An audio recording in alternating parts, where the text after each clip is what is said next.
With Josh Harris in the news, we are here with the Professor Deniz Selman to talk about the Eagles going up against the Bucks on Sunday. EJ Smith will join us. The latest from Saquon Barkley as the Eagles look to get the running game unstuck against Todd Bowles' blitz-heavy defense.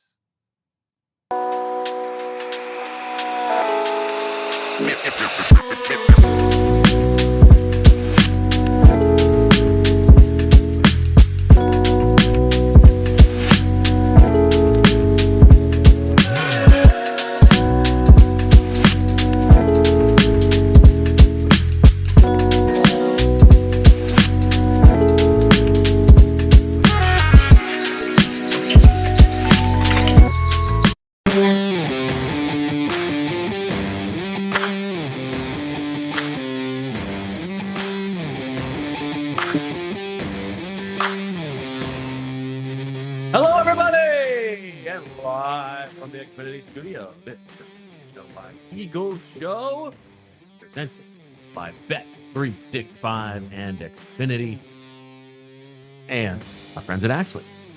We're here. The Professor, Deniz, to my left.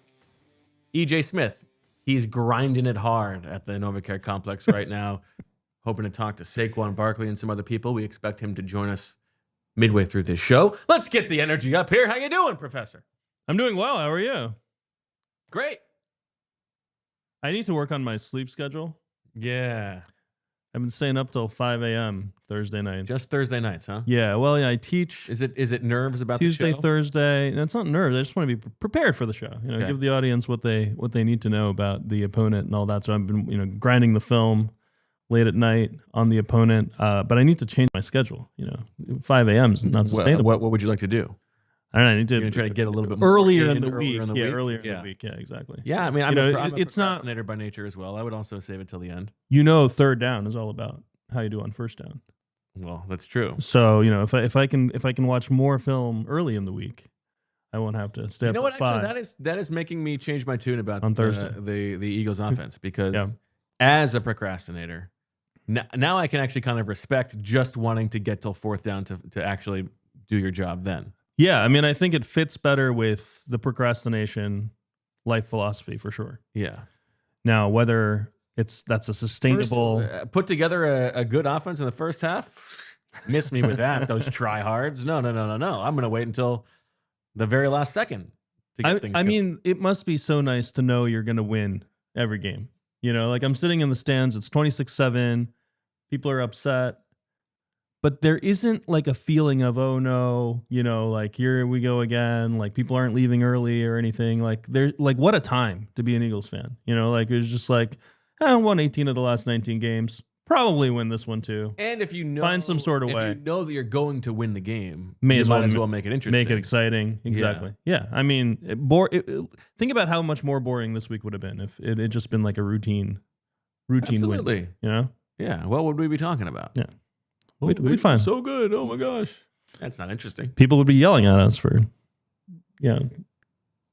what? Criticizing the team when they're winning every game. They're gonna do that anyway. But all right, plenty to get to. Let's start with the Eagles offense and the state of the Eagles offense. You wanted to talk about just from the jump how ugly that first half was. Yeah. And how some of the things that they did in the second half were not really schematic changes, but really were just execution changes. Yeah, and I thought Fran touched on this very nicely earlier in the week on both of the shows he was on. Like, there wasn't really a dramatic change in play calling. Like, two of the plays that have been broken down the most this week, the sack by McCullough that wasn't picked up, and then the 16-yard dig to Devontae Smith on the huge 3rd and 10. He's patient, exactly. Those two plays, exactly the same play. It's a mesh with a double dig. They called it 3 times in the game. Okay. And including on the, I think same formation? Same formation, different players. I thought it was interesting. Devontae Smith and Jahan Dotson and Dallas Goedert, the 3 of them all changed roles in one of the calls versus the other. It's something. It's a different guy running the mesh versus the dig. So that was kind of cool to see that at least there's a wrinkle. Like you're not using the exact same players. But yeah, same, slightly different, the way it played out because of the coverage. But at the end of the day, like one of them is a blitz that they couldn't pick up. The other one was a drop 8. And so there was nothing to pick up and it just worked. But that's the same play call. Like it's not like they were running it up the middle on 1st and 10 in that terrible stretch. I mean, the other thing is, I'm all about small samples, right? That horrendous stretch of football was only 14 plays. Like, and I don't mean to say like, if you throw 14 pick sixes, that's also only 14 plays. But like it was 4 3 and outs and then the 2 and fumble. Happened to be the plays that Matt Pryor was in the game, like exactly the 14 plays he was in the game. Not all his fault. Those 14 plays was a minus 3.3 EPA per drive. That would have been the worst performance if it had been the whole game of any team in any game in the last 5 years in the NFL. Okay. And then the other drives was a plus 3.5 EPA per about drive. as bad as it could go. Yeah. Turnover-wise, but... And the other 5 drives would have been like the 3rd best game in the NFL in the last 5 years or something. So it's just like a huge difference. But you look at those 14 plays, and it's like they were so conservative, they weren't trying. 4 of the 5 1st and 10s were passes, where guys are just running the same route or they weren't picking up the protection or whatever. So it's not like they were just running it up the middle. I think one of the reasons for the perception of they gave up and they weren't trying is because of the runs on 2nd and long, 3rd and long. I think they get discouraged when the pass game isn't working and they stop trying, right? They ran it on 2nd and 17. They ran it twice on 3rd and long. And those are going to invite the boos from the stands. And I totally agree that you have AJ Brown, Devontae Smith, works. 3rd and 10, like throw the ball. Yeah, I mean, booing works sometimes as well. Were you booing? I was booing. Okay, good. Yeah, I totally was booing on at least 2 of them. I was booing. Yeah. Oh, just on the Cowards draws. 2 of the Cowards draws, and I was also I was also booing with 10 seconds left. They kicked a touchback. Yeah. They gave you a gift. Like they've been kicking it and making you return these squib kicks that no one can catch or field or anything. They do you a favor with 10 seconds left and kick a touchback. Yeah. And you have timeouts. You have a kicker who can kick long field goals. Right. You only need a 20-yard completion. Yeah. It's not like a Hail Mary. You need 20 yards. You have 10 seconds. Yeah. And to take a knee there, I mean, I was booing that more than anything because that's one where it's like, what's the downside of trying a play there? Yeah. Like it's so unlikely that you're going to actually like give up a score at that point, and you're down by 12. I was very upset about that. But in any case, like the second half turnaround. So now this is the other side of it. The disastrous plays were just like normal play. Well, actually, the turnaround wasn't. Before we get to this, the execution issues in the first half. Yeah. To your eye, were they? These are professionals. They have to get this right. Or did you think that they were a case of a coach asking a player to do something that he shouldn't be asked to do? It's a good question. Jordan Mailata made a big point this week about how they're overcomplicating the protection calls and they have to simplify it this week, and how they weren't on the same page way too many times. And this actually continued throughout the game. It wasn't just during that really bad stretch. The last 3rd down, before the 4th down game-winning touchdown, Jordan Mailata thinks that the line is sliding to him, and so he fans out to get the blitz. And meanwhile, the defensive end is like unblocked on the play. Like Saquon has to like adjust at the last second and block him, and it turned into an incompletion. That's the second to last play of the game. It's not like they turned things around and everything was fine in the second half either. There were 3 obvious examples where 2 guys ran the same route or were in the same part of the field. Like that didn't happen in the second half. But I don't know. I have no idea whether to think it's like the play call or the coaches or people just not getting the right call. It looks more like people just aren't getting the right call on some of those. Yeah. And I don't think it's like last second adjustments, though. I don't know. I could be wrong about that. I mean, when we talk about handling the Tampa Bay blitz, maybe we can talk about like the lack of hots and like whether they're changing routes at the line and whether that's causing confusion. That didn't really look like what it was on some of those. How about to you? I think I agree. It was not to me the case of like, asking Grant Calcaterra to block a guy one-on-one when you know what his skill set is and he shouldn't be asked to do that. It felt to me like, and it's hard to know whether this is they didn't hammer it enough on the practice field or guys just weren't paying attention or what it is. But, it's 11 guys that you have to have moving in concert. also reacting to what the defense is showing them. Like, they're allowed to have some mistakes, but there were too many of them. No, yeah, for sure. And it was run game and pass game. I mean, run blocking as well. There were all kinds of issues, not only with the way that, we were talking about this earlier before the show. Like there was a pass play where two of the offensive linemen were run blocking. They just like pushed a guy like 5 yards down the field. They didn't get called for ineligible downfield, I guess, because they were still blocking. And then there were other plays where it was like, was that a draw or did that guy like think it was a pass? Like there were just a little bit more of that than we've seen from this team. Some of it might just be early season stuff. Okay. We're going to take a little break here on the PHLY Eagles podcast. On the other side, we dive into the running game. Why maybe the Eagles haven't popped a big one yet, and how difficult that will be against a Bucs defense that is very good against the run.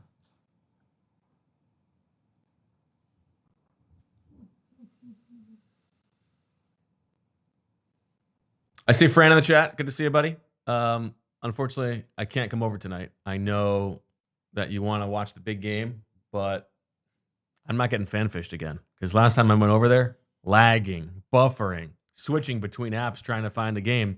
Claims he's a big fan. Felt like I was fan-fished. Because if you call yourself a football fan, you just got to have Xfinity. It's the ultimate sports destination. You can find the best games and your favorite teams all in one place, and the way that you watch is next level. It's the perfect fan flex. You get all the action right in your living room, plus Xfinity's best picture and sound with enhanced 4K. So clear, it feels like you're in the stadium. Sometimes you even get 4 games going at once, because why not? On top of that, you get real-time notifications and live stats right on your TV. It's the best seat in the house every time. Next game day, make sure that big fan isn't a big fail. Learn more at Xfinity.com. Xfinity, imagine that. Restrictions apply. Multi-view requires Xfinity 4K capable TV box. And from there, I'll tell you about our friends at Ford. The Ford Explorer, it's only America's best-selling SUV, a legacy of family trust and performance that offers 3-row seating for up to 7 passengers. Great for families and road trips. Available rear-wheel drive or intelligent 4-wheel drive for better traction and control. You get the EcoBoost engine. The hybrid model offers up to 500 miles of driving range, a great balance of power and economy. You get a bunch of space, a bunch of cargo space. Rear seat passengers get available captain's chairs for extra comfort and accessibility. If you need a big car, you simply need to get the Ford Explorer. Built for families and ready for adventure, a true do-it-all SUV. For more information, visit your local Ford store. Back on the PHLY Eagles podcast. And now I tell you, it's time for the big takeaway presented by Xfinity. The big takeaway, Professor, is right now the Eagles can't run the ball. What's going on? Yeah, the run game has not been good. A lot of it is just guys losing one-on-ones. I mean, it's not that exciting to talk about that because it's not obvious how to fix that, but we haven't seen the kind of dominance from Landon Dickerson, from Cam Jurgens, honestly. Like, I don't know how much that's being talked about, but like those two guys are both below what they were last year, for sure. In terms of Tyler Steen, I'm not sure whether it's just that they don't trust him to run some of the types of runs that they were running with Mekhi Becton last year. Mm-hmm. I noted that this last game was the first game since 2021, 72 games later, that they didn't run a single gap scheme run the entire game. Week 8 of 2021 is the last time that happened at Detroit, where they didn't run any counters. The flowers blooming game. That's right. That's exactly right. You would like to see a little bit more variety in the run game in that way, like keeping the other team off balance. There was one draw after a sequence of passes that worked well. I thought that was well sequenced, but otherwise, you're just seeing, look, a lot of those inside zone read keepers and some of those runs worked okay in this game, like Jalen keeping the ball. We hadn't seen any of that the first 2 weeks. And now this week we didn't see any gap scheme runs. So it's maybe it's just a matter of Patullo figuring out how to mix those things in. I don't know how much he is deciding what run is being called versus Jeff Stoutland, in game. Maybe you have more insight on that. I don't. Well, I'm also curious about it. Yeah. Okay. Yeah. I mean, but it was just kind of strange to see that this is a team that we've seen dominate with those runs, especially against the Rams. I mean, last year they had the the 60+ yard touchdown in LA was on counter, and then Jalen had the 44-yard touchdown on bash counter read. Those are both plays where offensive linemen are pulling, creating extra gaps on the front side, and they didn't even try it this game against a team that was playing similar fronts again, and that you knew you did this well against last year. So just a curious thing. I mean, it's just a curiosity. I mean, maybe it's just a small sample. Maybe it's just they didn't get to it or whatever. But now the numbers say that by success rate, even if you just filter out for running back runs, they're actually like even a little bit better than they were last year. It's just that they're not popping the big ones. Yeah, and I feel like that's one where I think our eyes probably tell us maybe a better story than that.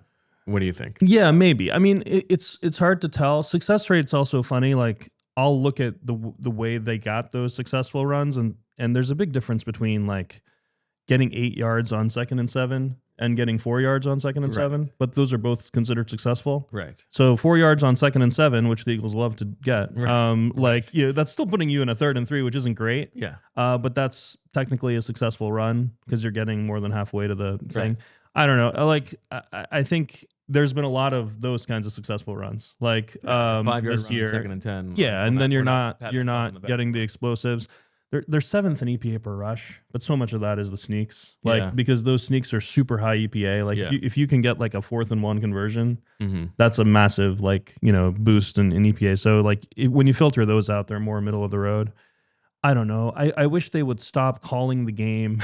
Like even though we said they did throw it on 1st and 10 a little more this game, I kind of wish they'd stop going into the game with the thought that like, well, Saquon's gonna hit one eventually. Right. Like you just can't trust that that's going to happen. You know, they're 25th in the league in explosive runs, and there's no like reason to think that they're just going to go back to being best in the league at that, you know, especially when teams are more concerned about that. And while we spin this ahead, we need to note that this Bucs defense has been very good against the run. If you check out just how the running backs have fared against them over the course of the season, Bijan Robinson and Tyler Algier combined for 48 yards. Nick Chubb, 43. Braylon Allen, 30. So it would be bucking a trend, no pun intended, for Saquon Barkley to have his big one this week. Yeah, they're 2nd in DVOA in run defense as well, 2nd in EPA per rush. They're 1st in success rate. Only 26% of runs have been successful against Tampa Bay.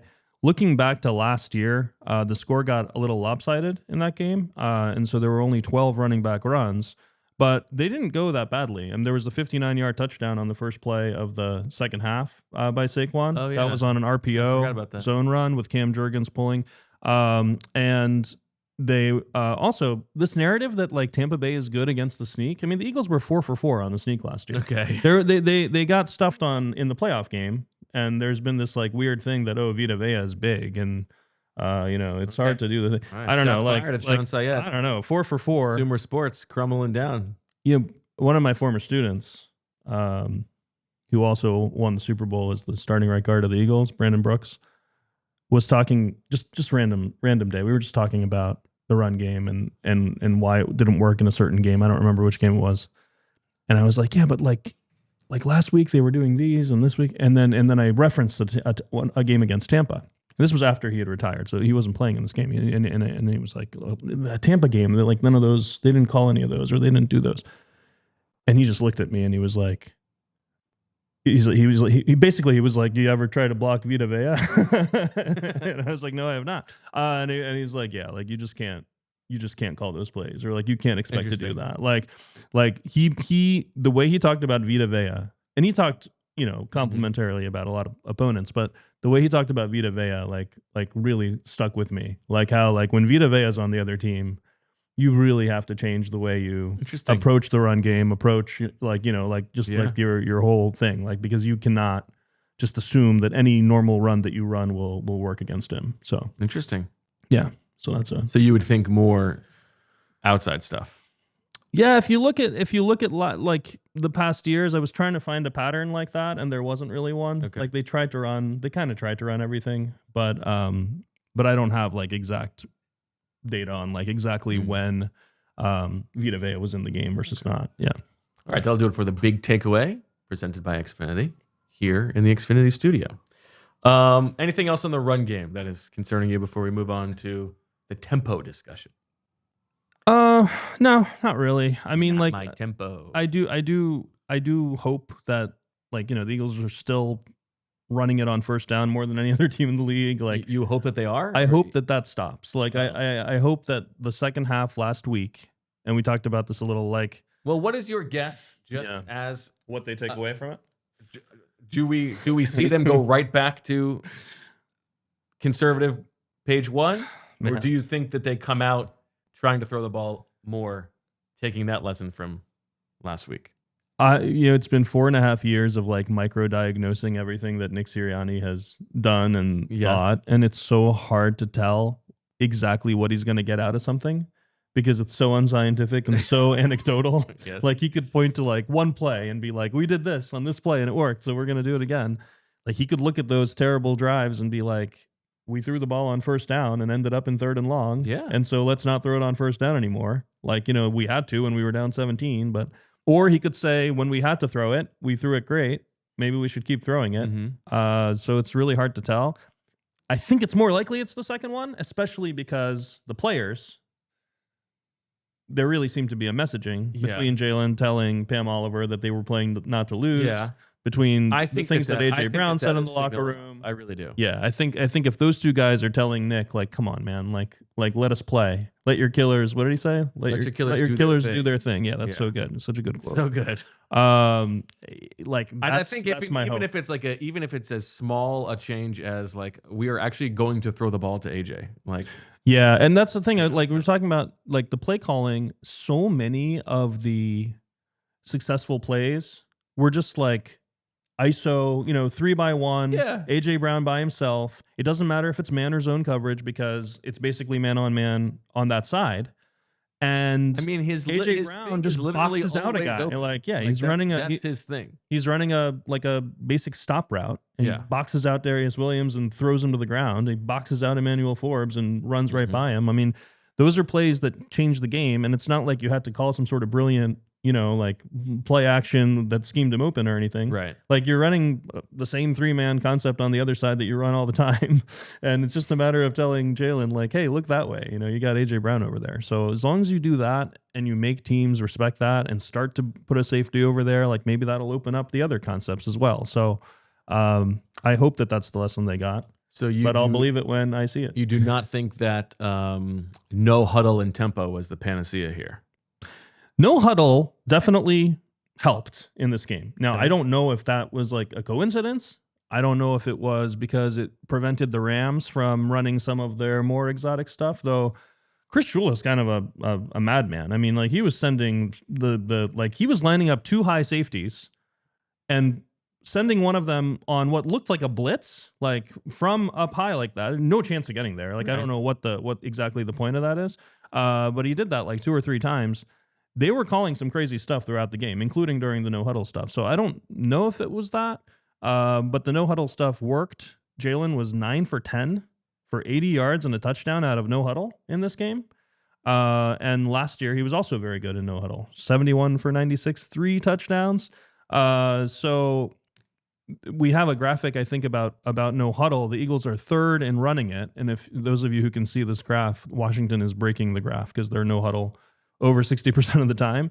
But the Eagles are no huddle 3rd most in the league. That's around where they've been the past few years. And Jordan Mailata this week said that when they get on the ball, as they call it, they don't have as much time to adjust to our formations, and our formations are pretty basic, 3-by-1, 2-by-2. They don't have time to get to the things that they've been practicing all week. We also tested their conditioning and showed our conditioning. We were able to go the distance. So that'll be an interesting thing for this game, which is going to be played in, I think, real feel like 100 degrees on Sunday.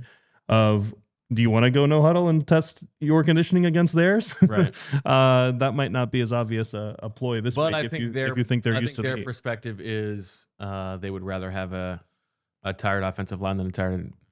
Like a tired offensive line is better than a tired defensive line. Right. But if they're more acclimated to it, you don't want a tired offensive line against a not tired defensive line. What is the logic there, given that the defensive line can rotate and the offensive line doesn't?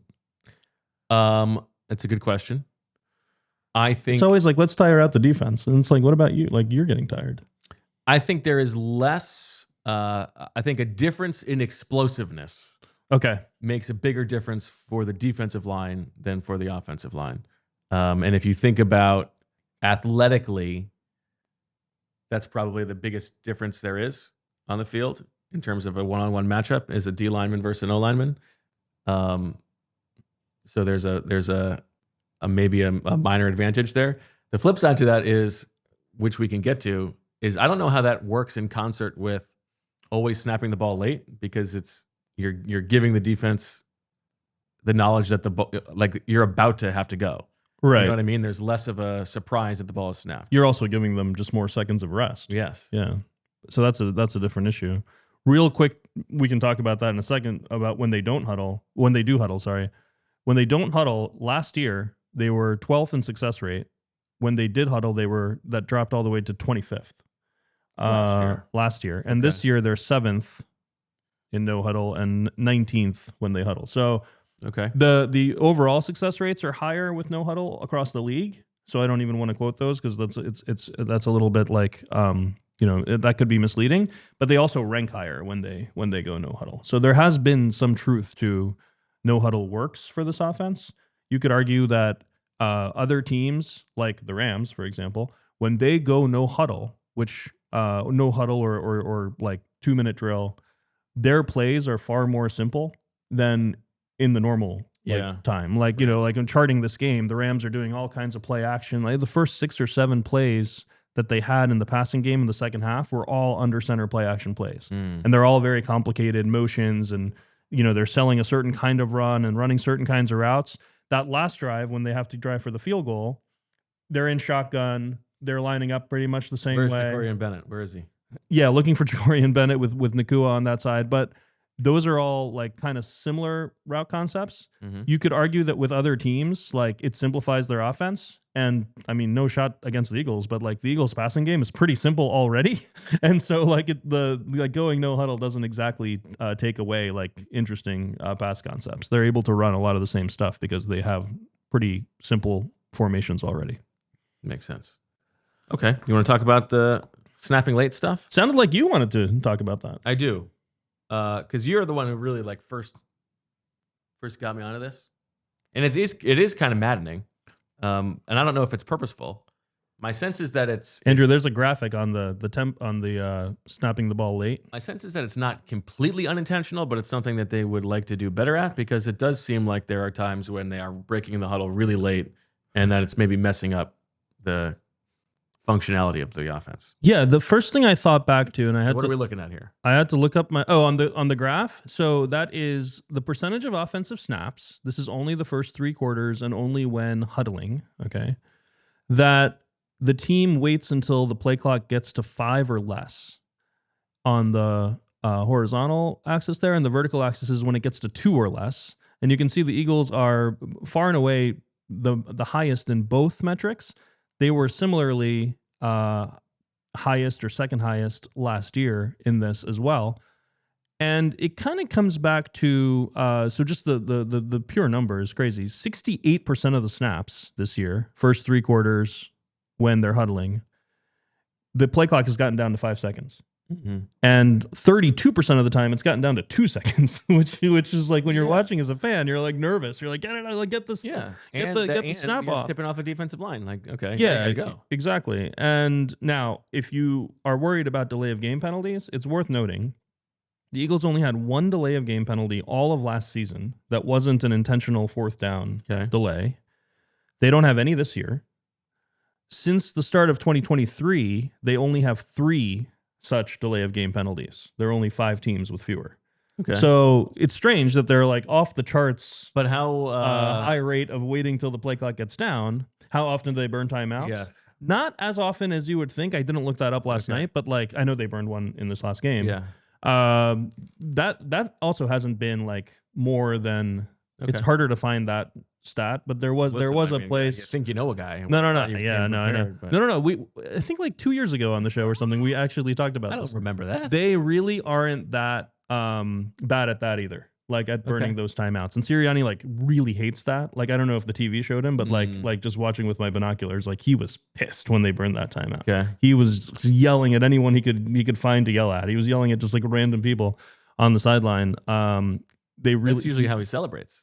That's true. Yeah, he really didn't like losing that timeout. You know, his brilliant timeout usage on that last drive might have been different if he had that extra one.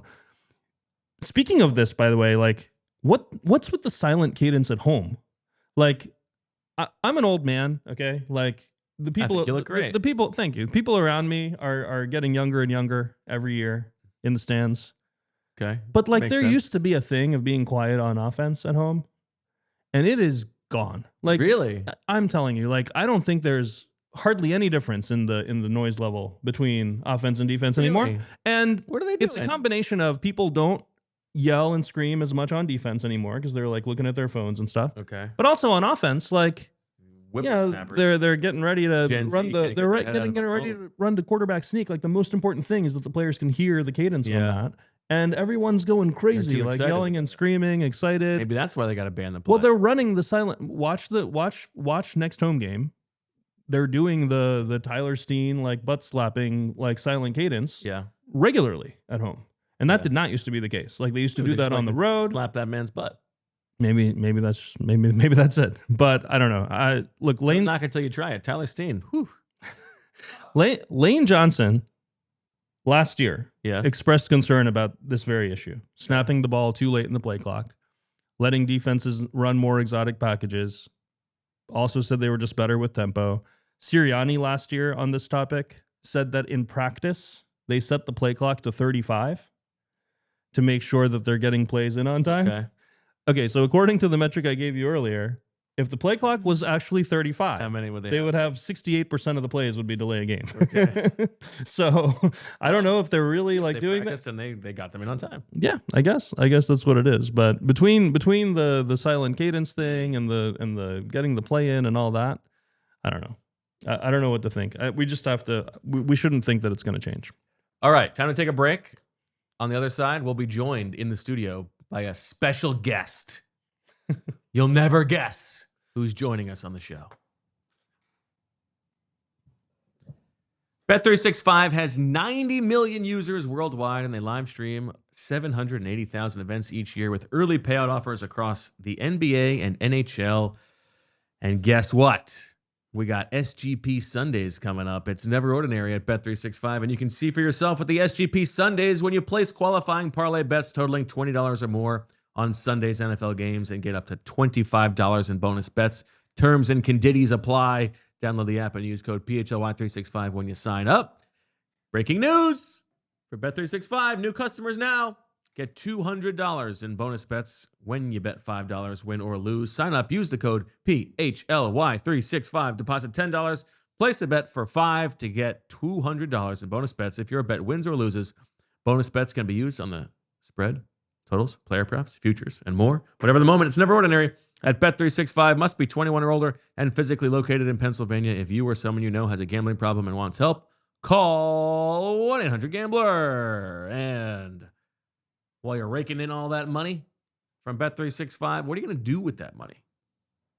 How are you going to make sure that you're not wasting money elsewhere? I'll tell you how. You're going to use Rocket Money.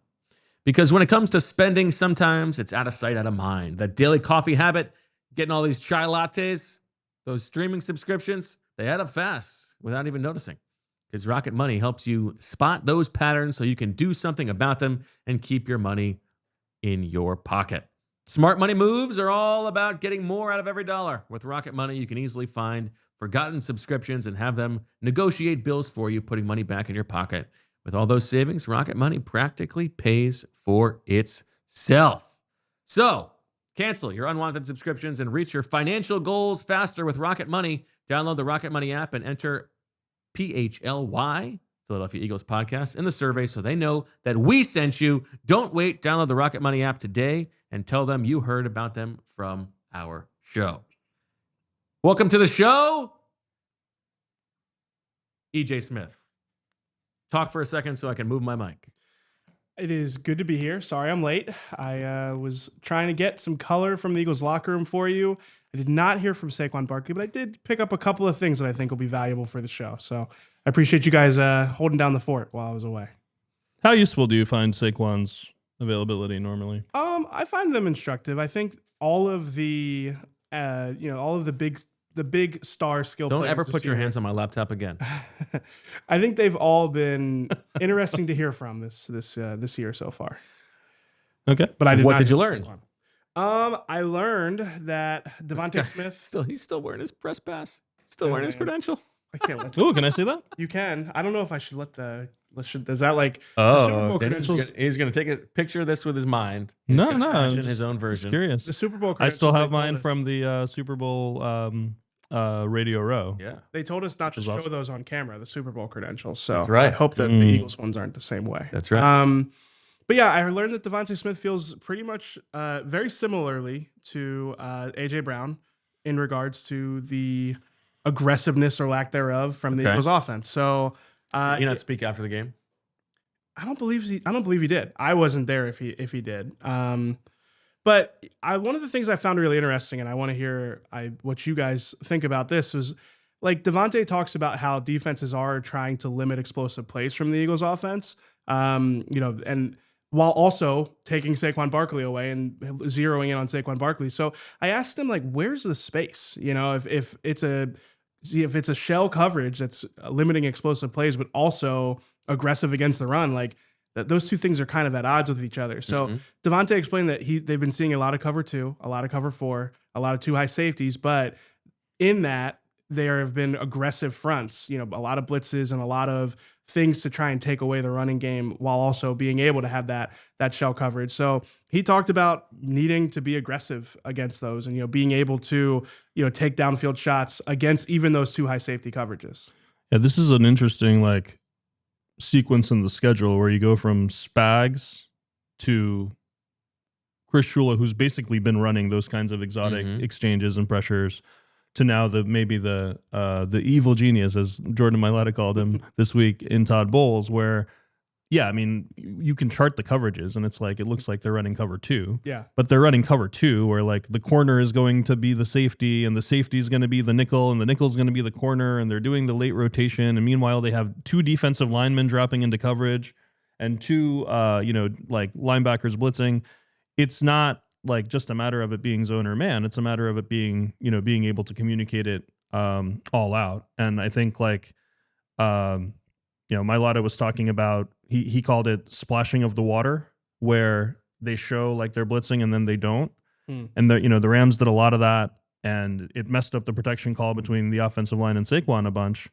And I do wonder, like, if you as a coaching staff don't trust the offensive line and the running back to communicate and protect against those things, and you're expecting those blitzes on a certain down and distance, are you less likely to call certain pass plays, right? Yeah. So it's not just a matter of like you have AJ throw him the ball. It's like you also have to not get your quarterback killed. So Devontae did speak about what's important against the blitz. I appreciated his candor. We can't give the exact quote because we're not in overtime yet.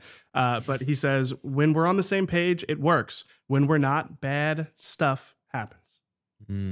So I think it is interesting. And I just saw from Elliott Short Parks that Saquon talked about the aggressiveness, the want for more aggressiveness. He says that is something that is coming from Kevin Patullo rather than just a player-led push. So I think we've heard that throughout the week. That Kevin Patullo talked about the word of the week being, be the aggressor, attack mode, be on the attack. So I do expect that the Eagles offense is going to try to find more explosive plays in the coming weeks. Well, Professor, what can you tell us about the way that the offense has done against the blitz this season? Yeah, Andrew, I think we have a blitz graphic where you can see that the Eagles have faced blitzes, the 5th highest of any of the teams in the league this year, 36% of their dropbacks, and only have a 32% success rate against the blitz. EJ mentioned this on yesterday's show as well, the 30th on those plays. And Patullo in his presser said that teams are doing something every down now, meaning blitzing on early downs and also blitzing the run. So he thinks it's kind of affecting everything. Last year, by contrast, the Eagles also faced a lot of blitzes, 32%, 3rd most, but were successful on 51% of the plays against it. Remember, one of the biggest narratives about Kellen Moore was, yeah, the offense is boring and all that, but like he did put in answers against the blitz. We're doing better against the blitz. Perfect time to talk about this next game, right? Against Todd Bowles, who has been famous throughout his career for blitzing. Jalen Hurts talked about how he has more authority and more tools at the line of scrimmage than in the past. And, that made me think about there are two different things here, right? There's the protection call, right? And then there's also adjusting routes, the play call. And the Eagles were middle of the road, 73% last year at getting all 5 guys out in the route. This year, they're all the way down to 28th in that, 61%. And that's because Saquon is staying in to block when he thinks that there's going to be a blitz, and part of that's obviously based on the opponent.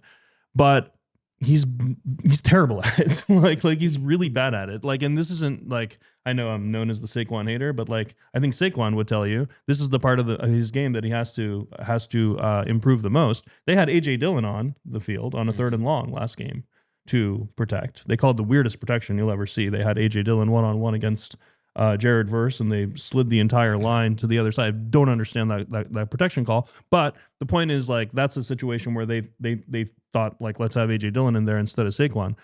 So one of the things is you can keep Saquon in and try to have as many guys as they're sending. The other thing is you can have hot routes, right? And Grant Calcaterra asked about this week, said it's usually up to the quarterback to adjust those routes to be hot against the blitzes. So that was interesting to me, to hear a player say that, because we always wonder, is it the design? Is it is Jalen supposed to do something? There were years where the absence of hot routes in the offense was really just staggering. Yes. So. Yeah. Fran says he was really good last year at pass protection. Yeah. I mean, he's been really bad this year. Last year, that was one of the things people said, is that Saquon's better at this than he has been in the past. I don't know. He just hasn't been good this year. I should have known you were going to come in here gloating about the Eagles being 3-0 and Saquon having nothing to do with it. I've heard it's because teams are respecting Saquon that the passing game opened. Deniz, how do you feel about the Dallas Goedert versus Isaiah Rodgers, the inflection point of the offseason? I mean, this is just unbelievable. Isaiah Rodgers goes and has the best game in the history, or the best first half in the history of NFL defense last week. He scored a touchdown on half the plays or something. I don't know what to say. I mean, if I'm ever going to bring it up, I'm not going to doubt you again, EJ. I mean, watch the Eagles defense and all the ways they're bending over backwards to protect the second cornerback from being exposed. And then you watch Isaiah Rodgers over there, and then you watch Dallas Goedert having issues. Yeah. Maybe you were right. I do have something on the cornerback situation, but we can get to that. Don't want to interrupt the conversation. Yeah, we'll get there when we get to the deep. Okay. We'll write that down. Okay. Now, when it comes to Todd Bowles, the kinds of blitzes that we're going to see. Todd Bowles. From last year, baby. Last year. What has he typically done against Jalen Hurts, and what do you think he's worried about? Yeah, so it's been different in the different games. If you go back to that playoff game that we all want to forget from 2023, no A.J. Brown in that game, and also the Eagles were in free fall. He sent 9 big blitzes at Jalen Hurts, and the Eagles were only successful on 1 of 9 of those plays. He also used 11%. That's very good. Thank you. He used didn't even need the abacus. He's been practicing with the abacus. You got that. The 11 thing abacus. You know why is it? I'm still angry about that. But that was weird. Leah doesn't mind. I wouldn't. Yeah, I don't know. In that game, he used a highly unconventional and highly insulting 6-2-3 personnel in all 14 snaps against the Eagles' 12 personnel. For those of you who don't know, this is something that NFL teams will never do, 0% of the time, outside their own 1-yard line. I mean, this is a goal line defense. 6 actual defensive linemen, 4 defensive tackles, 2 edge rushers, 2 off-ball linebackers, 2 corners, and 1 safety. They played this against 12 personnel the whole time. That's what they thought about the Eagles passing game without A.J. Brown. So that was just the game that, let's just throw that out. Okay. Because I just don't even want to think about that. Eagles were successful 3 of 14 plays against that 6-2-3. Last year, it wasn't nearly as much big blitz. No A.J. Brown, no Devontae Smith, no Lane Johnson in that game. Eagles started with 3 straight 3-and-outs. but it was a more measured approach from Bowles. It was actually a lot of like those exchange pressures where you're not even necessarily sending more than 4, but you're dropping an edge rusher. By the way, which Tampa Bay defensive lineman drops into coverage more than anybody else? Hassan Reddick. Yes, by a mile, Hassan Reddick. And last week there were multiple plays where he was like looking at the sideline, all upset after a play where he dropped in the cover. I almost made it a swooper. Like Hassan Reddick is going to be seen on the broadcast looking visibly upset after a play in which he drops into coverage. Good to know that he's still out there doing that. Yeah, no, it's awesome. He's dropping into coverage. Also sacks. While either a safety or the nickel or somebody is blitzing. So we'll see. Last week against the Jets, they sent the nickel Jacob Parrish on blitzes 7 times, and a lot of those were those exchanges where they're dropping out. So we're going to see that stuff. Mailata talked about how they have to communicate to the running backs which 5 guys the offensive linemen have. That's so hard to do when you don't have no idea like who's actually going to rush. Like you think Vita Vea and Logan Hall, like 2 big defensive tackles, you'd think there wouldn't be a play where both of them drop into coverage. And yet last week against the Jets, we saw a play where not only did they both drop into coverage, but they allowed a little completion in the middle of the field. And Vita Vea is like yelling at Logan Hall, like, why aren't you standing in the right place? Like, and he's like, I'm standing here. And he's like, no, you should be standing there. I mean, they take pride in dropping into coverage and doing it well is what I got out of that exchange. Doing it well. All right, that'll take us to our last break. One more word from our sponsors before we get back into the action here and talk about the Eagles' defense going up against Baker Mayfield and the Bucs O. At Ace Hardware Home Services, whenever they get ready for the next job, they remember what to bring. They bring experience. We're talking local plumbers and techs who handle everything from repairs and seasonal maintenance to installations and upgrades. They bring understanding. They listen to your goals, and the job isn't completed until you're satisfied, and they bring helpful to your home so you can spend more of your time on the projects that really matter. Free estimates on equipment installation and replacement with trusted advisors and options that are best suited for your home and budget. Service you can trust and satisfaction guaranteed. Ace Hardware Home Services are local. We're talking teams who live and serve in your community and are dedicated to keeping their neighbors comfortable in their home. Visit Ace Hardware Home Services online at acehardwarehomeservices.com to get started on your next project. Next, we're going to talk about TrueMark Financial. Sports fans, listen up. September's here, football's back, school's in, and it's the perfect time to get your finances back in shape too. I've been checking in on my credit score lately, and let me tell you, if you're a member at TrueMark Financial Credit Union, you've already got a serious edge. They've got this free tool called Savvy Money right inside their online banking and mobile app. I use it myself. Seriously, it's like having your own financial coach in your pocket. You can check your credit score anytime without taking a hit, get tips on how to improve it, and even get alerts if anything changes. That's what I call playing smart defense with your money. So if you're already on Team TrueMark, fire up that app and check out the Savvy Money tool today. And if you're not a member yet, what are you waiting for? Step up your financial game. Swing by one of their 24 branches or visit truemark.com/PHLY to open an account. TrueMark Financial Credit Union is federally insured by NCUA. I got a tagline I just thought of. Turn your financial situation into a financial situation. That's pretty good. I gotta give that one to you. And for the chat, I am familiar with the music reference you made. Thank you. Speaking of the chat, we got a couple super chats to get to. We have Polar Jam, who says, will the Eagles finally blow their run wad? And then Fran Duffy, attorney of bird law, says, am I crazy, or why can't the Eagles control P, control V, Steichen or McVay's exact offense? Also, how can D's stack the box to stop Saquon and umbrella/takeaway? AJ, that's the question you asked. Yeah. So great. We're two minds, just on the same wavelength. Why can't the Eagles just take Steichen's offense? Wow. I don't know. They don't have Daniel Jones. I mean, he looks like the best quarterback in NFL history. I heard EJ say that he's taking the L on Daniel Jones already. What are we doing? And this is like a shocking early. EJ is giving up earlier than the Eagles play callers. Crazy. This is like yeah. and just Shout talk out- about a feels like coward's a draw. cat Shout out to It's Dan. like running a coward's draw in second and 30. Shout out to Dan Baxter, who called me out on this in real time a Okay. few weeks ago. I know there are some things I won't take the L on. I'm still holding out on, but this isn't one that I had to look inward on this. Yeah, and I but had you're to gonna go- be Did you wrong take an about L on this. Clint Kubiak after week 2? You're going last to be year? wrong. Yeah, He was I would take scoring the like L. 40 You're points going to a be game. wrong twice now. No, I'm not saying that like I think Daniel Jones is like a world beater or something like that. He is my type of quarterback. I should have always realized He's that. not. I tell people, He's I've traitsy. been He's to not traitsy. I've been to He has no arm strength. I've been to two. He's athletic. He's athletic. That's not traitsy though. Yeah, you know Right? what? All right, you just gave me a life raft, but now people are just gonna say I'm flip flopping. Yeah. Sure, I am Yeah. flip flopping. What do I care? You just gave me a life raft. It's got to be like the Justin Fields archetype is arm talent and athleticism. It's got to be both. It has to be both. Yeah. Justin Fields doesn't have that much arm talent either. Oh, come on. Certainly more than Daniel Jones. He's got arm talent. He has a strong arm.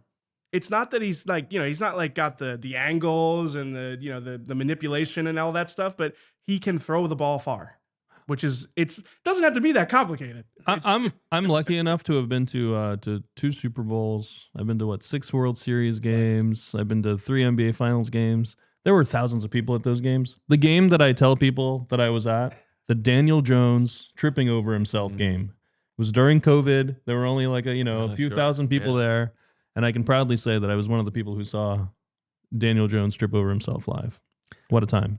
Last thing on the Eagles offense. Best thing about the pandemic. Last thing on the Eagles offense and going up against this Bulls D is you caught a funny interesting little nugget from the Bulls show. Yeah, Todd Bowles show, which we have to with We have 2 good nuggets. Two, I mean, I watch these things on the other team's website every week because you can get some insight sometimes. Todd Bowles has a show where he just sits and answers questions, but they asked him like the most, vanilla question, like key to the game on both sides of the ball. And he said, offensively, we can't turn it over. Okay, not interesting. Defensively, he said, we can't let the quarterback out of the pocket and scramble. So that kind of, made me think like, I don't really remember Jalen scrambling successfully against this team. And sure enough, that first meeting, 2021 week 6, Jalen scrambled 5 times. Since then, the 4 games in Tampa, he's scrambled a total of 5 times. So, not more than 2 scrambles in any of those games. Only scrambled once last year, only scrambled once in the playoff, each of the 2 playoff losses. And so they have put an emphasis on that. You pointed out that they made a big deal out of making him go left rather than right. They kind of loaded the front side, especially in that playoff loss I remember in 2021. That was a big deal. And so that's something to keep an eye on because obviously Jalen has had a lot of success scrambling in first game for sure this year, and that's something that Bowles is apparently putting emphasis on. And the other funny thing from the show. Oh my goodness, this is so good. So they're talking about field goal block because the Bucks got a field goal blocked last week against the Jets. They actually almost lost the game because of that. They allowed a touchdown on a field goal block, and then. So the host of the show is asking Todd Bowles about the Eagles field goal block. He's like, what'd you see on that? And he goes, and I think she even said, those 2 big defensive tackles. So she's like, we know who we're talking about here. And Todd Bowles says, when Jerome goes through there and Big Boy comes through there, it can be tough to block.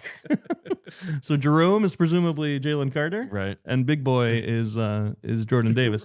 But I think it's like good insight into like how much does a defensive coach pay attention to the other team's defense? Yeah, he has no idea who Jalen Carter's name is. Like, I can really appreciate when a coach only refers to players by their numbers. Like I actually think that's like a kind of fun old school guy thing, like attribute.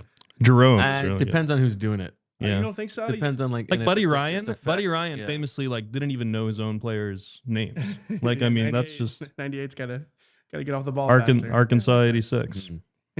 All right. Well, before we get to the other side of the ball, sounds like we have an intruder potentially. Oh yeah. We have somebody on the Xfinity mobile call-in line ready to join the show. Who do we have? This is exciting.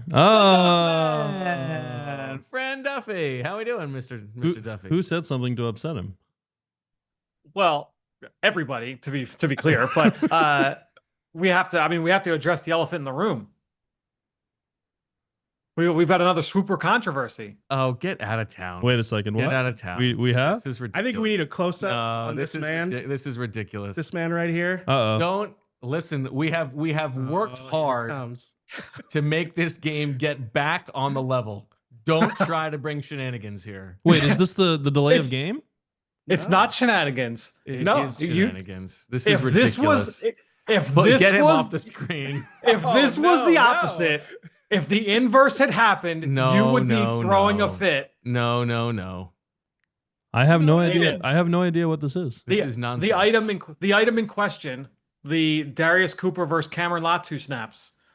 In no way, shape, or form was it clarified that it was offensive snaps. It was just snaps. You have missed and your even chance going here. back, No, and come on. even Fran. going back, What do you even mean, going come on, back and Fran? listening, it was just total snaps. Come on. I don't have know. to. It pains me to do this, but I have to side with Bo here. What do you mean? I you're mean, siding with since Bo? when It's on total since snaps. when on any of these snaps items have we counted Yes. special team snaps? Right. It I also wasn't think- clarified that we were counting special team snaps. This is You, nonsense. but you were Yeah. the king of the clarification, and you did not clarify. But it was snaps plus catches and carries times 4. It's like clearly an Right. offensive Yes. item. No, Court's I coming up disagree. small again. It's very clearly offense. This is Yeah, Guys, I guys, agree. The integrity of the game is at stake here. Especially because if you do This include is- special teams, it's almost impossible for it to hit. Like you wouldn't put an item like Actually, you know what? Ladies and gentlemen, look at this boob. Look at this idiot. Look at this moronic, anthropomorphic, drooling golden retriever. He could never have circumvented the rules. Of course, he would mess up his super entries and the ruling here. Of course, he couldn't have come up with something so sophisticated. I agree. Yeah. I'm a dummy. Well, I wanted to make my presence felt just before. I've stated my case. The chat can be angry about it later. I'll be angry about it, but I just I wanted to just make sure my voice was heard. Yeah, I feel like It's nice to see you. we shouldn't let Bo off easy here. I feel like he's getting off the hook. The Listen, fix was in. Clearly, he got to water Deniz load beforehand. doesn't matter. Yeah, clearly he got to Deniz beforehand. I think they I'm had plenty Team of time EJ on the WAD versus load argument. Really? Yeah. Thank you. The first person. It's not even Bobo surprised time at how confident you guys are. The that- very first person to be on his side on this. Wad mean- is more graphic. WAD, like literally, is never used in any other context. That's not true. Whereas load can be anything. Yeah, you can have like other WAD loads. WAD management. Yeah, that would be worse than load management. No. WAD is definitely worse. Thank you. I don't know. On that note, I'll see you guys. I'll see you guys later. All right. We'll see you on Sunday, Fran. I'm Good disappointed. to see you wearing your Bucks red. Thank you, Fran. I like the idea of Fran just getting shut out in Swooper the whole year and coming up with some new excuse every week about how he was cheated. I love it. We might need to get Judge Syed back on this one. I feel like. Get out of town. Oh, I'm gonna call you out, EJ. Oh no. EJ texts me, okay? Texts me. Not Sean Syed, me. And he says, "You're the only person I can trust with this." Oh no. You can't air out. Oh, I'm doing it. Off the I wasn't gonna. record I wasn't gonna do it. But like Sheila always says, you didn't say it was off the record. So he's like, "You're the only person I trust with this. Am I interpreting this rule right about the CJGJ thing? Yeah. Right? Like, can the Eagles re-sign him? All that." And I say, like I've been texting back and forth with BLG about this all day. Like, I'm not sure. I would say text Sean Syed. He's the lawyer. And EJ says, like, "Oh yeah, I hadn't thought about that. Thanks." Then he comes on the show and he's like, "Oh, I texted Sean Syed to ask him about Well, this." you gave me great advice. What was I supposed to go? I get no credit. Deniz I get told no me to credit. text Sean. Oh yeah, And then I texted Sean. just a little detail. I mean, I'm coming on the show like the next day. Like I'm. Now you're upset with me, But- and Sean's gonna be. Sean's gonna make it go. to this point in the show, obviously. Yeah. And he's gonna be. Did upset you about tell the Sean Freddy ratio. you weren't the only person I could trust on this before, but here I'm. I don't know if that came up. Sean and my texts are insane. We hit on a lot of different topics, and it moves very quickly. The man is always ready to. I text think you that back. Sean. I think there are like 7 of him. Like Yeah. because like I have never texted him about anything and not gotten an answer within like 7 seconds. But like, you should see the speed with which we change topics. We talked about Call of Duty yesterday randomly. I was trying to explain it to my wife why I was like going through my like old videos to find like Call of Duty highlights from the pandemic. And like, it is just insane how quickly you can move through topics with Sean Syed. But pretty good Call of Duty player, by the way. Well, we can also move through topics and you'll get to the other side of the ball in overtime. I like that one. That one was a lot better. It wasn't like guttural. It didn't feel. The more you strange. criticize, I'm only going to lean into the other stuff. You got to learn that. All right, so I hated how Good. casual and how That, smooth. obviously, I that know was. you're not telling the truth now, but yes. All right. Call of Duty. You want to keep talking about Call of Duty? No, I don't. Okay, I was going to say. Let's get to the other side of the ball. Why is the Eagles' run defense so bad right now, in your opinion, Professor? For one thing, And do you think that the loss of Nolan Smith will make a bigger impact here? yeah, I don't know. It's good. That's a good question. I hadn't thought too much about that. Watching the film, it's impossible not to notice that Jalen Carter just isn't himself. Yeah. I mean, he's getting moved off the ball by double teams. He's getting handled by Kevin Dotson, like on that last play of the game where they got the 7 yards. Like, he's just removed from the play by Dotson one-on-one. You don't see things like that. He's ending up on the ground a lot more than he was. He's coming off the field for rest more, and he's still not getting back there. I know Vic said that he was going to get in better shape as the season went along, but yeah, the run defense hasn't been good. Rams were 58% rushing success. That was the highest against the Eagles in any of the 24 games under Fangio. EJ talked about being in base could be better. I mean, in this game, it didn't make a difference. So 58% run against them, success against them in nickel, 55% in base. So it was basically the same in both. They're putting Jihad Campbell on the line of scrimmage more to make the front wider. Now, the Rams play so differently than everybody else because they'll have a wide receivers lined up like tight ends. They'll also motion one of the wide receivers to insert block on a lot of runs. They do that on zone runs. They do that on duo. And so you end up needing more bodies at the line of scrimmage. Fangio used the famous like 6-1 front a bunch out of base where he had Jihad Campbell lined up on the end and had a little more success out of that in the second half. But for the most part, I think it's just guys are getting pushed around on the inside. As much as Jordan Davis has improved this year, he was always pretty good against the run. So it's not like his improvement is helping that much. Like, he was already good against that. It's just that when the other defensive tackle is getting pushed around, that makes it hard to do this. I know BG talked to you on Brandon Graham Unblocked. You should all subscribe to that. About how it's hard to set the edge and figure out the gaps against the Rams, right? Yes. Because they're so condensed and that more conventional run games coming up against the opponents in the next few weeks. And so we'll see if those things continue. But yeah, no, the run defense hasn't been good. Eagles have been bad on early downs in general. Okay. They've been terrible at getting to third down. I mean, one of my favorite stats. Your favorites. Getting to third down, the Eagles are 27th in the league at actually getting to third down. They're allowing first downs before third down 51% of the time, which is way higher than it was last year. They were really good at this last year.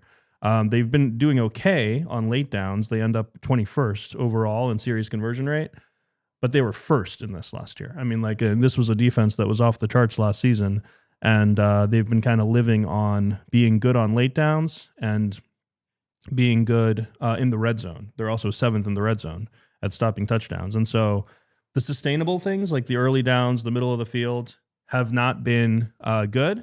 And a lot of that, I think, is that the defensive line play just hasn't been as good. And maybe The they're Jalen picking on Carter Jihad thing is Campbell a very little bit as interesting, well in the run game. And it's hard. I think it's actually too easy to just shrug it off as he's injured. If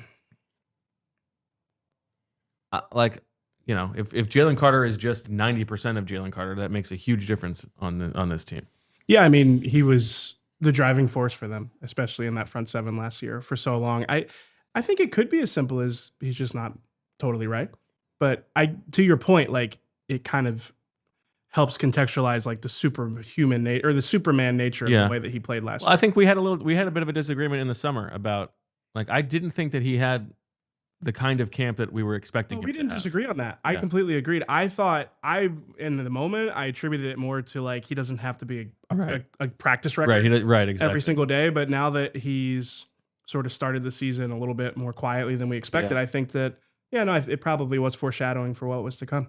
Now, like, could this be the type of thing? Like, I feel like Fletcher Cox had a season like that where he's allowed to play his way into it. Yeah. No, maybe this is the case where he needs to kind of play his way into shape, play his way into the season. And, by the second half of the season, he's back to looking like he did in that Rams playoff game.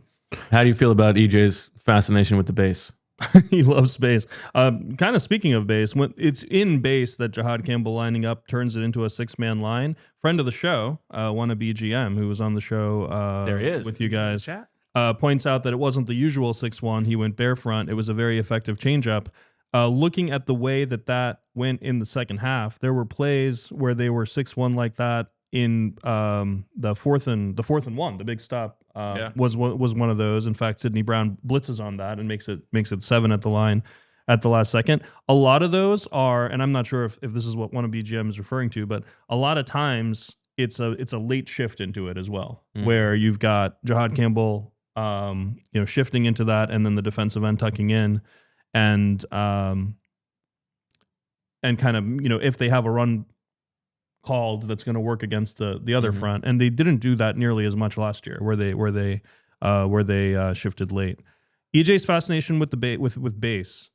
Last year, the Eagles were 51% base against heavy personnel. That was 23rd in the league. It was only 45% after week 6 once Cooper DeJean started playing. So that was one of the lowest rates in the league. This year, that has been slightly higher. They've been up to 59% base against heavy. That's still below average. The league average is 65. So I'm not sure exactly what you mean by that's their best group, like just the most talent on the field. Yeah, maybe? like it has the fewest. It probably is the best collection of talent they could put on the field in base. Like you prefer the third defensive tackle on the field than having Adoree Jackson. Yes. Sure. Now you're not going to play that against 11 personnel, right? And so it matters more against teams that play more in heavier personnel. Tampa Bay has been 73% 11 personnel, 7th highest. So maybe that'll come up a little bit less in this game. In terms of Fangio's use of base against heavy personnel, the numbers can be misleading sometimes because of who you're playing. But as an example, the Chiefs came out in 12 personnel in week 2 on the first 2 plays, and Fangio was in base on those plays. Last year in the Super Bowl, the Chiefs came out in 12 personnel a bunch on first downs, and Fangio didn't play a single snap of base in the entire Super Bowl. And so there clearly is a difference in Fangio's thinking about which group he wants out there. I think maybe the biggest difference is that Cooper DeJean's out there either way. Right. Whereas last year, it's like you don't want to take one of your best players off the field in that situation. Now with Ja'Cory and Bennett out, and you have news on Adoree Jackson? It's not necessarily news. We heard from him today. He said that it sounds at least like he is going to need through the weekend to kind of get a feel for if he's going to be close to 100% and able to play. And honestly, the way he was talking sounded like he was excited for Keely Ringo's opportunity. So, the injury report will probably come out in about an hour here, but definitely doesn't sound like, it wasn't like a confident, like, I'll be out there. It was a lot this is not like, Darius Slay doesn't need the week of practice reps. There's such a big difference between him and somebody else. I mean, the margin between Adoree Jackson and Keely Ringo is so small that there's no way that they would start him. Yeah, if you miss a couple days of team, that definitely does make it. Again, everything has kind of been leading toward, Keely Ringo taking this opportunity. So, Fangio obviously. Ringo stars. Fangio obviously knew that Keely Ringo was likely to start when he said that he's going to get his opportunity at some point. Because I was thinking, he never got it last year. He did. It was a little bit out of character. The last time Keely Ringo played significant snaps in a meaningful game. Last year. I guess that's meaningful game. In a meaningful, significant snaps in a meaningful game? Yep. Watch this. It was either the Browns or the Bengals game. Not enough snaps. I can't cheat. I have to guess. He was talking about he hit a guy on the sideline. But he played like 10 snaps. It wasn't against the Rams, was it? No, the reason must I'm have bringing been it up is 2023. because it was the Was it? playoff game in Tampa Bay. Oh. He came in for a horrendous James Bradbury, who was benched mid-game, and he ended up playing 35 snaps in that game. Well, that game didn't matter. He didn't play more than 11 snaps in any meaningful games last year. So 11. 11? Was it the Browns or the Bengals? The Bengals was 8 snaps. The Browns was 6 snaps. How many special team snaps? Yeah, special team snaps would Yeah, change. exactly. Yeah, he's Nobody cares about how many special team snaps. We care. one of the best special teamers in the league, according to Vic Fangio. I know. Who knew he And even paid everybody attention? in that You notice building that Vic talks is up like- his special It seems teams. like he really is trying to breathe confidence. It is. But He it's like treats so rare that he treats compliments Keely Ringo players. Yeah. much differently publicly than everybody else. Yeah. Now, did I Yeah. get that Talking expression about right? how good he's been on special teams, that's very Yeah. un-Vic. Yeah. What did you say? Breathe confidence into something. Is that an expression? Sure. Okay. All right. Just I wanted to believe. make sure. I think breed Yeah, you can confidence breed is the confidence, thing. but I But don't think he's I trying think to the way that you let. breed confidence. Keely Ringo. Listen, he's got kids. I think he's trying to breathe it, not breed it. Come on, give me a life raft here. Just because he's getting up there doesn't mean he doesn't have human urges. Wait, Keely Ringo has kids? Or Vic? No, Vic. Oh, okay. Got it. Yeah. To go back to the Nolan Smith injury and also playing bass, Zadarius Smith hasn't played any bass at all so far. Okay. In this week, he said that he said 2 things that were interesting. One, he said I have to learn how to play bass and play 4-eye and drop into coverage because I don't do those things normally. He said that because bass means a lot of times you're dropping an edge defender. And he also said he'd never played against Baker Mayfield. And I'm like, there's no way that's right. There's no way that's right. And he just flat out, he was asked about Baker Mayfield. He said, I've never played against him. Yeah. And he has a sack against him in 2018. It was his rookie season. They were in the same division. It was so Browns Ravens, and he played against him twice. Hundreds of snaps against Baker Mayfield. But it was 7 years ago, so I love Zadarius Smith. I would say I really enjoy. What a like he seems so relaxed. Yeah, he's a very cool guy. Like, just very calm. He's like, I'd say he's cerebral, maybe not always correct in how he is with the media, but I appreciate his candor. So, well, like someone asked him about like whether he feels pressure, and he just kind of laughed. He was like pressure. Like, I'm in year 11. I'm Zadarius Smith. Yeah. There will be like 2 people that understand this reference, but I'm gonna do it. Maybe Andrew will know this one. Pressure?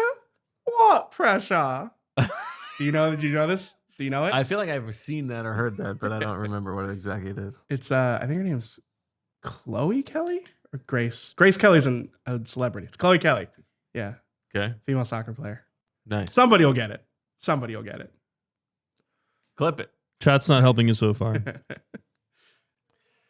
All right. Anything else you want to get off your chest? Are they going to be wearing green jerseys? Green jerseys and white pants with white socks has been announced, and Tampa Bay will be wearing their white jerseys with the pewter pants, so it's going to be identical to the How do you feel about the flying down Rondé early? Barber game. I think that you are a little bit too anti. I'm the voice of the locker room, man. It's I was about so to say the it's players so do not seem to be a fan of this. yeah. I Yes. would imagine. They are not, I would as far as imagine. I can tell. I would imagine the players don't like it for sure. But I loved Vic just saying like it's not like it's not like you're gonna get acclimated by going to a day early. Contrasting it with Zach Bond, who I always compare Zach Bond to like a character from like a Hallmark after school special movie. Last year he was unmiked up. He was like, he called that play because he believes in us. Like, and he was like completely sincere. And yesterday he was talking about the flying down early, and he was like, yeah, I mean, like, like Nick's thinking so hard about all this stuff, and this is gonna be great. Like he's at least publicly he's bought in, but it sounds like maybe behind the scenes the players don't love. I mean, I don't know if it's a unilateral. It's a night away I think from there's their. some players that would prefer to be at home instead of having. I think a it's an annoyance. I think it's like I said yesterday. Especially It's Is like Friday night you've all sort been of in a like a night situation off where- for them Yeah, normally? they usually have. It's like a off. night And, they like, can do whatever. Yeah. You've heard guys talk about this week, like not wanting to make it more than it is. And I think that's Yeah, exactly what it I think plays you said this into yesterday. that. It's exactly Yeah. what it is. Like going down early makes it more than what it is. So, yeah.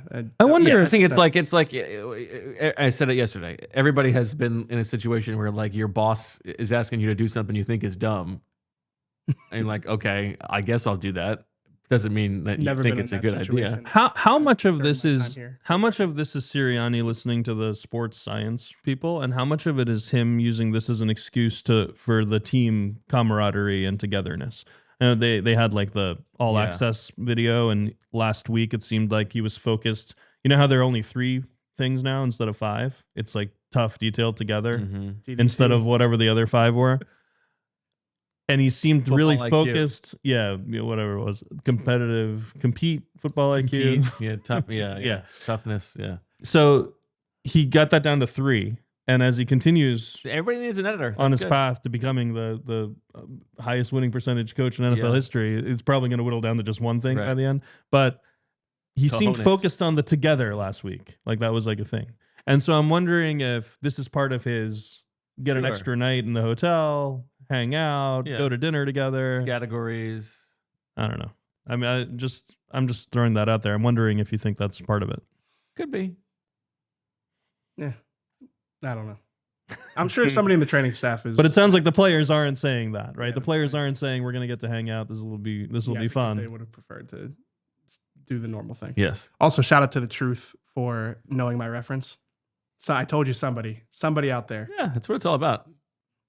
The Truth has had some really good comments. He's been. All right. We've been on the same don't wavelength. go- They have been very much Don't go overboard. thinking the same thing I've been thinking. Talking about base defense, the hybrid players, female soccer. We got a great sale on Diehards that started today. You have a chance to read EJ's Drew Makuba story and everything else that's going on. Flyers guys just came back from Flyers Media Day. I'm sure they're going to have all kinds of cool stuff. And check out that sweet new PHLY green hat. I like that I one. like that bad boy. Yeah. I hear the Carolina coach always travels 5 days early to see all his other families. Is an excellent. Quinyon Mitchell watch how he's going to play. Fran seemed to think he was going to travel with Egbuka this week. So he traveled with Pickens and Lamb in the first game. He played to the field the entire game, the second game. He traveled with Devontae Adams last week. Combination of Keely Ringo being in there and Tampa Bay having 3 kind of slot type starters. None of them are a star. Do you guys agree with Fran that he'll be traveling with Egbuka? I was surprised he said that. I thought this would be a sides game. Was that this was going to be a sides game? Yeah, but I don't disagree with Fran. I mean, Fran gonna yell at me again. Fran's doing the guys and knows how much better Egbuka is than the other guys. I guess as a rookie, he's a guy that I've watched very little. So if that's the case, more communication to sort through stuff that might make it harder for Keely. It might be easier on Keely if it's just sticking to sides. Yeah, but I don't know. I think it's also easier on Keely to not have to cover Egbuka. Maybe I agree that Egbuka probably is right on the fringes of would you really want to sacrifice the continuity to have Quinyon theoretically take him out of the game.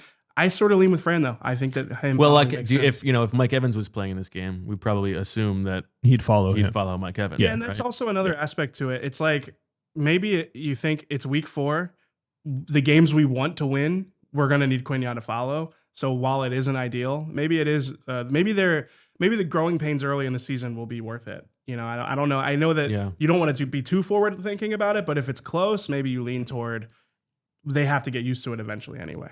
One of the things this has done is it's forced teams that normally use a guy in the slot to be more, motivated to use him on the outside. Right. Because if you put the guy in the slot, Cooper DeJean's going to be on him, and then Quinyon's going to be on one of the outside guys. We saw how much Nakua was playing on the outside last week, so that they could get him on Ja'Cory Bennett and Adoree Jackson. Have you been a little bit disappointed in Quinyon? Yeah, for sure. But I mean, I think it's because of how unbelievably good he was last year. Yeah. I think if this was just a normal, if he was a rookie now, you would be Quinyon's doing great. Yeah. Right. But he was so off the charts good as a rookie. Emily asked me the same question actually after the last game. She was like, is Quinyon not as good this year? And for her to say that, she's watching all the games, but that stuck out to her. Be careful here. No, that stuck out to her as a detail that she wanted to ask about, and I was like, I think he has a lot more on his plate. Yeah, no doubt. That might be part of it, right? Traveling with the guy, not always being on the same side. But it's part of this is the you mentioned Jordan Davis taken that leap. The counterbalance to that is like some of the stars, like Quignon's been not quite as good. Yeah. Jalen Carter has been not as good. Landon Dickerson has been not as good. Even, Juergens, we get to the A.J. Brown discussion, like, the superstars, maybe that is encouraging because you're thinking they're already 3-0 and these guys are probably going to get better. But yeah, Zach Bond's the only one I think who's been at the same level, right? Probably. Yeah. And he's been awesome. Yeah. But very nice of you to not mention Saquon. I know you were thinking it. I was thinking defense, but no, I mean, it's hard for Saquon. It's hard for Saquon had a couple of runs last week that should have been big losses that he turned into something. I mean, had some very impressive 3-yard runs this season. Yeah. That third down run in the red zone on the final drive, the final offensive drive, that was such an awesome run. I'm sure I'm not coining this because I'm sure there are a lot of people who have said this, but this must have been what it was like to watch him with the Giants. Yeah. Like, where he needs to create 3 yards, 4 yards out of just absolute chaos. Yeah, that's the spin move. He spun into the front. Yeah, that was crazy. Yeah, he spun like 4 gaps over. All right.